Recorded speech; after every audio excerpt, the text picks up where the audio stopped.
Welcome to today's lesson, which is on the class game by Mary Casey. Now, the first thing we're going to do is we're going to look at the context behind the poem and the context behind the poet herself.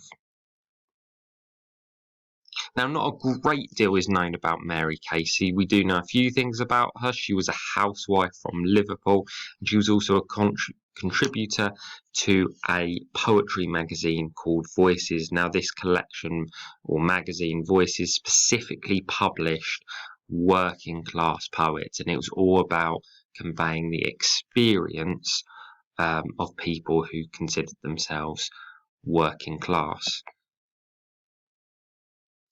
Now, as I've said, we don't know a great deal about Casey. She didn't enjoy the level of fame and success as some of the other poets we'll look at in this collection, such as historical poets like Wordsworth and Byron, or even the more modern poets that are really well known, such as Benjamin Zephaniah and John Agard. So it's said that literary critics were not overly impressed with her poem, nor some of her other work in Voices.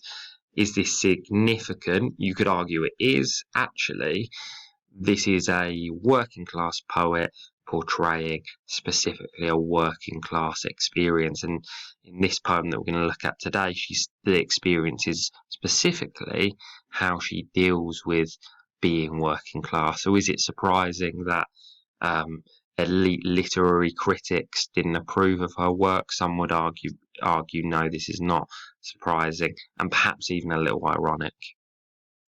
So obviously the title of the poem is The Class Game. What does this even mean, the word class? So it is a very complicated question. Some people define class as simply a wealth bracket. If you earn this amount, you are lower class or working class.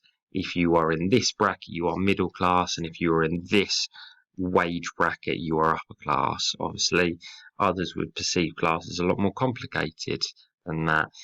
Working class is, as the title suggests, or as the word suggests, you are a worker. You work in some sort of manual trade, perhaps in a factory. Maybe you're a miner, a builder, and you could classify yourselves as working class, middle class. Maybe you're more likely to be a professional. And obviously, we go up to the idea of upper class, has all sorts of associations. People who are upper class, there's this perception that they maybe view themselves as superior to people who perceive themselves as working class, and we associate upper class obviously with posh accents, almost royal accents, whereas working class we would perhaps associate with East End London accents or working class northern accents. So the idea of class is very complicated, and crucially it's all about perception. There's no scientific definition of class. Class is something that people perceive. And obviously this idea of a game, what does this mean, a class game? Is she talking about how some people would pretend they are in a certain class, play the game of class to advance their chances in life? Is she talking about the game where you might have to play down your class to succeed in life? So there's all sorts of possible connotations of this phrase, the class game, and this will make a lot more be a lot clearer as we look at the poem itself.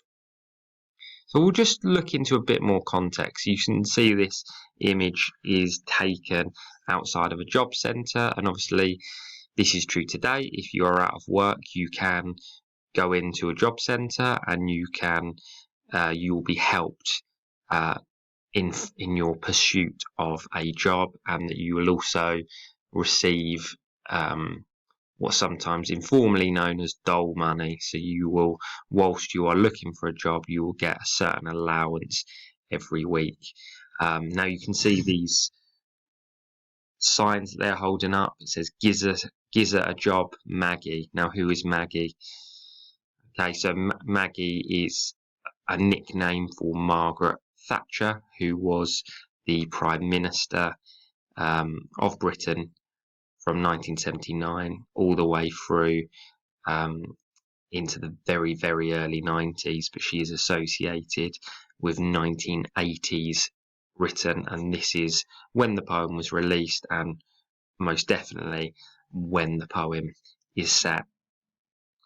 So in 1979, Margaret Thatcher became Prime Minister, and she implemented economic policies that were believed to have led to a bit of a recession with very high unemployment, especially in northern cities like Liverpool. So lots of people were out of work, and it was said that it was almost associated with nasty politics. So the upper classes or people on high wages were given tax cuts.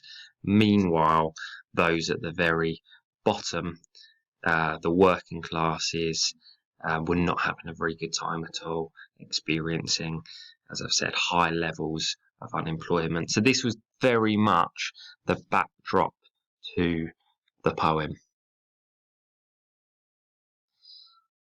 Okay, so what we're going to do now is we're just going to read through the poem for the first time, and then we are going to go through the poem line by line and just analysing it before finally looking at form and structure.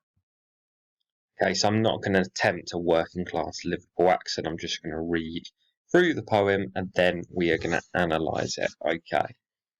How can you tell what class I'm from? I can talk posh, like some with an ollie in me mouth, down me nose, wear an hat and not a scarf, with me second-hand clothes. So why do you always wince when you hear me say ta-ra to me ma, instead of bye mummy dear? How can you tell what class I'm from? Because we live in a corpy, not like some in a pretty little semi out Wirral way and commute into Liverpool by train each day. Or did I drop my unemployment card sitting on your patio? We have a yard. How can you tell what class I'm from? Have I a label on me head and another on me bum? Or is it because my hands are stained with toil instead of soft, lily white with perfume and oil? Don't I crook me little finger when I drink me tea? Say toilet instead of bog when I want to pee? Why do you care what class I'm from? Does it stick in your gullet like a sour plum? Well, mate, a cleaner is me mother, a docker is me brother, bread pudding is wet Nelly, and me stomach is me belly, and I'm proud of the class that I come from. Okay, so let's look at going through this poem line by line. So we start off with a rhetorical question. How can you tell what class I'm from?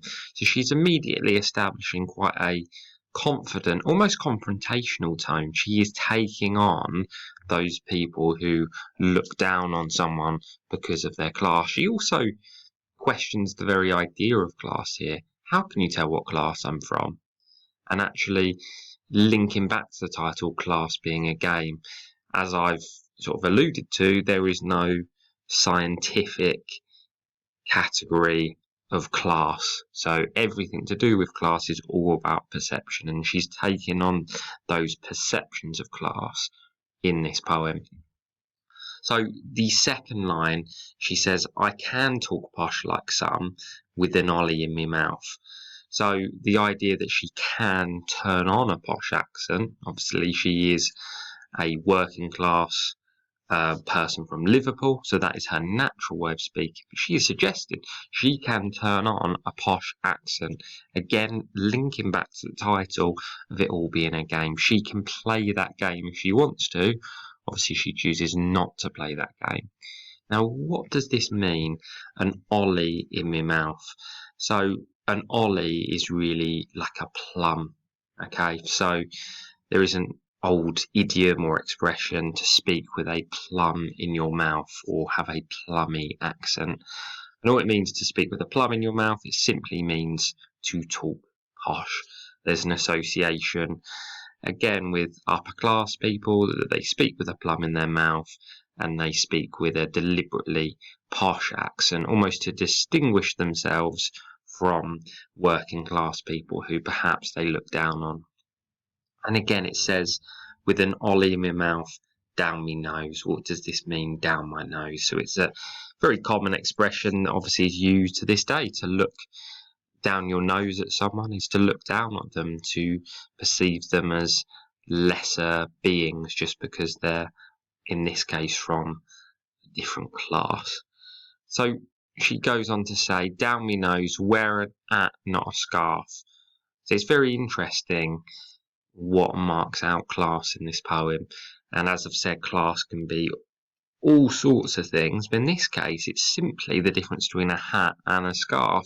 It's the idea that if you're from a higher class, you might walk around in a hat and feel rather pleased with yourself about that.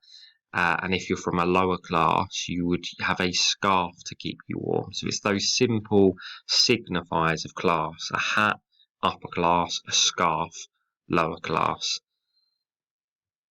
And again, quite obvious, this next line, with me second-hand clothes. So again, this is a signifier of her social and economic position, that perhaps she wears second-hand clothes rather than new, perhaps even designer clothes that would mark her out as being from a higher class.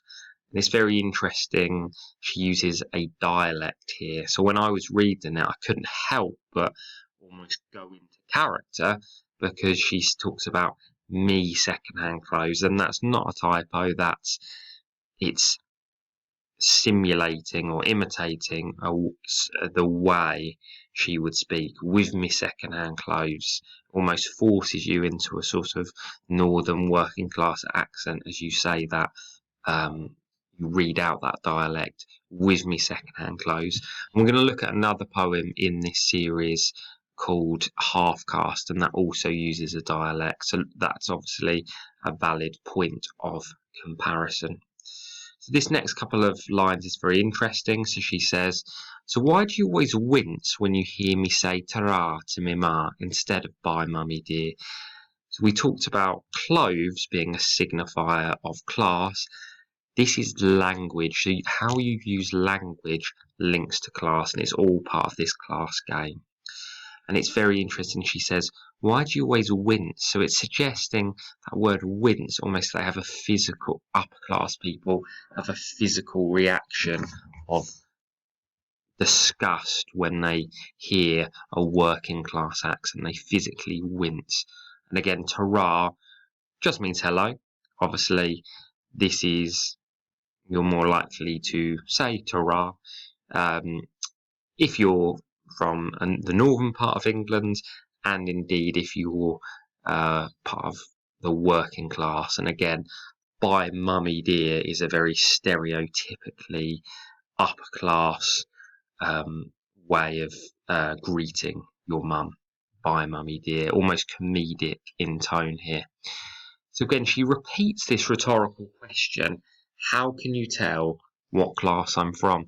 We call this anaphora. So where there is a repeated line for effect, how can you tell what class I'm from? She is repeatedly rather, questioning this idea of class. How can you mark people out as from one class just because of the way they speak or just because of the way they dress? So how can you tell what class I'm from? She says in this second line here, because we live in a corpy. So what does this word corpy mean? Okay, so it's a simple abbreviation for corporation house. Now, you would also call this council house. Now you would probably call it social housing. So what is a corporation and what is social housing? So this is where you would stay in a house that is owned by the government, and you would get a slightly cheaper rent on a corporation house. So it suggests you can't perhaps afford a mortgage. So again, if you live in a corporation house, you are much likely to be from a working class background. And she compares this again with upper classes. So she says, not like some in a pretty little semi out Wirral way. So semi-detached. Obviously, this is almost a symbol of more middle class than upper class. So it's a symbol of comfort, middle class comfort, that you live in a nice semi-detached house. And Wirral is an area near Liverpool, and it's actually very interesting. In Wirral, people don't tend to have that typical Liverpudlian accent. It is very, very famous, and it's a very pretty area, generally wealthier area. And she goes on to say, out Wirral way and commute into Liverpool by train each day. So if you are poor and working class, you're more likely to live in Liverpool. Obviously, this would probably be different in today's society, where living in a big city is unaffordable. But back then, you're going to live in a corporation house in Liverpool.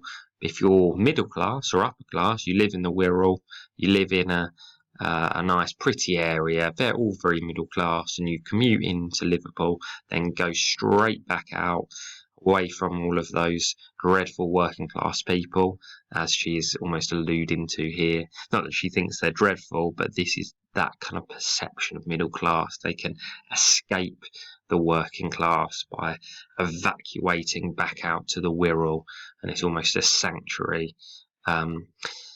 And she alludes to the idea of snobbiness in this next couple of lines. Or did I drop my unemployment card sitting on your patio?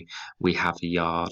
So again, even the idea of a patio is a middle class symbol here, and the idea of dropping an unemployment card is that cliche, that perception that she thinks upper class people will be looking down on the working classes and thinking that they're all unemployed, perhaps even as far as that they're all lazy. And again, this is that challenge of how the working class are perceived.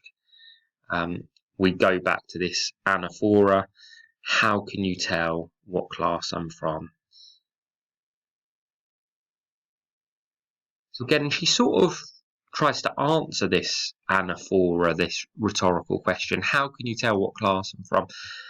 Have I a label on me head, back with the dialect, and another on me bum? So people, like I've said, people don't have any sort of tangible physical label. So the only way you can tell if someone's working class is through perceiving things about them, such as their accent. But again, after all, it is all perception, and it might not necessarily be true, and that's what she's getting at here. Why does she use this crude word, bum?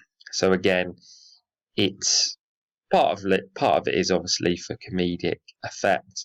Another reason is that she's alluding to this idea that if you are part of a upper class, you're very careful with how you use language. You couldn't possibly offend someone, whereas working class, you're a bit more carefree with how you're using language.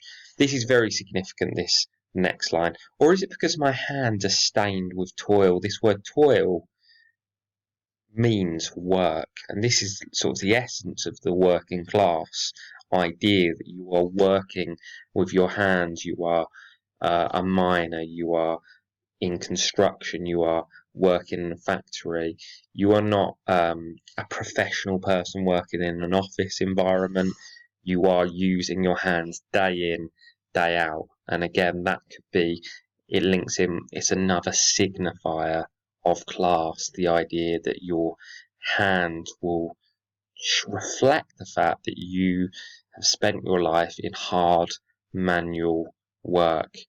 But again, it's also that idea that a cliche of the working classes, and a way of separating working class, the idea of working class from middle and upper class. And she's the next line, instead of soft lily white with perfume and oil. And this is a bit of a dig really at kind of the middle classes and the upper classes, the idea that yes, they may work and they may do a professional job, But the idea that they've never done a day's hard graft and work in their life, and that they have these soft lily white hands. There's no scabs, there's no marks on their hands because they've never had to work in a factory or down a mine. So again, this is a little kind of semi-serious jibe aimed at the middle and upper classes. Carrying on this idea of perceptions and cliches. Don't I crook me little finger when I drink me tea? So again, although she drinks tea, there's this cliche that if you are rather posh, you would put your little pinky in the air whilst you're sipping on a nice cup of tea. So again, she doesn't do that because she's part of the working class. I think the key thing to realise this isn't Mary Casey saying, I am working class, I do this, you are upper class, you do this. It's all about exposing cliche. She's not saying these are really signifiers of whether you're from a certain class. It's saying these are the cliched signifiers of class, and actually, should we trust those cliched ideas of class, or is it all just a big game? So we go on, say toilet instead of bog when I want to pee. And it's this idea of language signifying class. A member of the middle classes could say toilet or bathroom, but if you're in the upper class, you are less careful about how you speak and about how you use language. So you might use a rather crude piece of terminology for toilet, bog.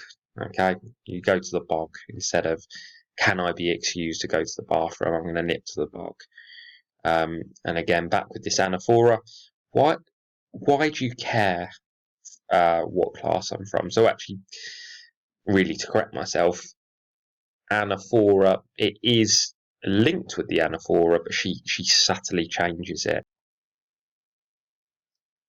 So if we go back, how can you tell what class I'm from? How can you tell what class I'm from? And she changes that to why do you care what class I'm from? So this is almost deeper than what class I'm from. Why does it matter? I'm still a person. I'm still a person with thoughts and ideas and potential and a future. Why do I have to be put into a box where I'm working class? And this is really cuts to the heart of the poem and why she's running through all of these cliches. Saying everyone is more than a cliche. I'm more than just this person with oil caked on my hands who goes around speaking in a crude manner. I'm much more than that. Why do you care what class I'm from? It doesn't matter. It's all a game anyway. So why do people perceive her as working class and then judge her for being working class? So almost answering her own question, does it stick in your gullet like a sour plum? So gullet, really a throat like a sour plum. So again, that idea, that phrase, having a plum in your mouth, meaning you're speaking with a posh accent. But does it stick in your gullet like a sour plum? So does it offend you?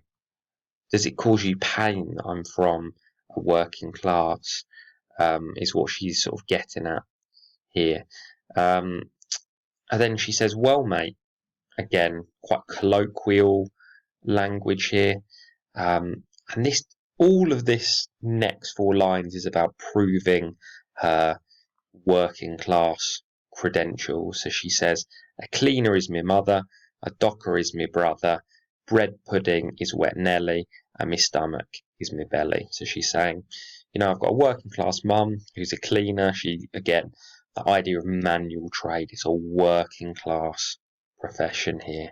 A docker is my brother, so someone who works in the docks, someone who works with ships. Bread pudding. So again, this bread pudding is a typically working class dessert. Okay, so it's actually the whole idea of bread pudding is using up scraps of maybe stale bread that you have at home. So it's very associated with frugality, the idea that actually it's a cheap dessert, and wet Nelly means it's great. So I love this typical working class dish. Is something I absolutely love. I'm proud of that. Stomach is my belly, so she is saying I don't speak in a way that you might find pleasing. You know, I speak how I speak. I call my stomach my belly. And I suppose this cuts to the heart of the poem overall. And I'm proud of the class that I'm from. Okay, so overall, she is very happy to be perceived however people perceive her, and she's proud of that working class tradition. She doesn't shy away from being working class. We go back to the start of the poem saying she can talk posh, she could do that, but she's going to choose not to do that. She's not interested in playing the class game. Okay, so just to conclude this lesson, we're going to be looking at the form and structure of the class game. So remember, when we talk about form, really we're referring to the shape and the size of the stanzas, how many stanzas there are, if there are any stanzas.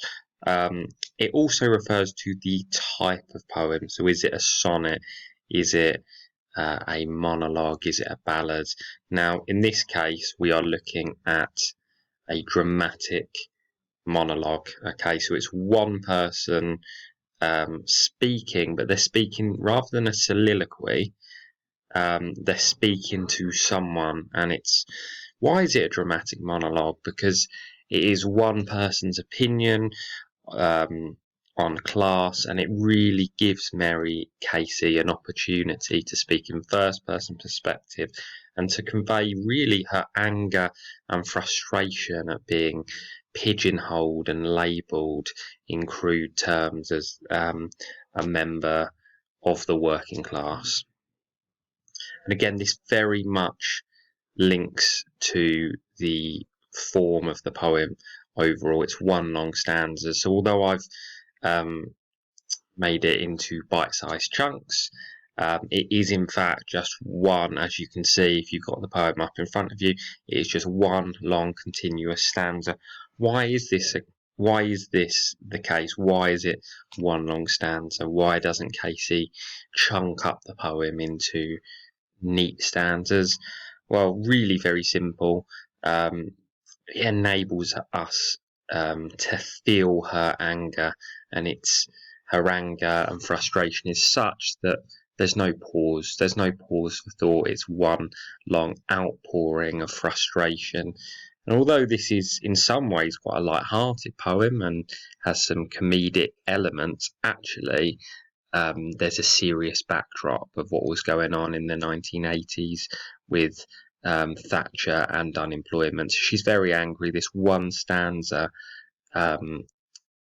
really captures her frustration, this outpouring of frustration.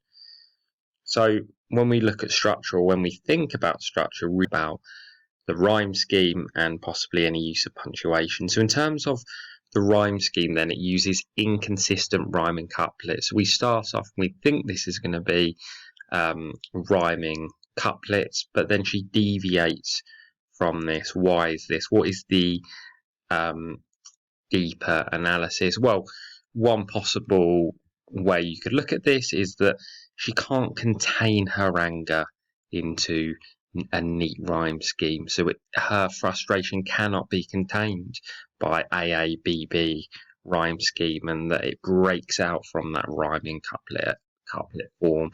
It erupts from it. She doesn't. Equally, this is a poem about not being categorized. She doesn't want to be categorized as just one thing, as being working class. So that structure reflects that. Her poem will not be pigeonholed as just rhyming couplets. It has to deviate from that somehow. Okay, so hopefully you found that useful, and there will be more lessons like this as we look at the conflict cluster in the EdExcel poetry anthology for GCSE. Thanks for listening.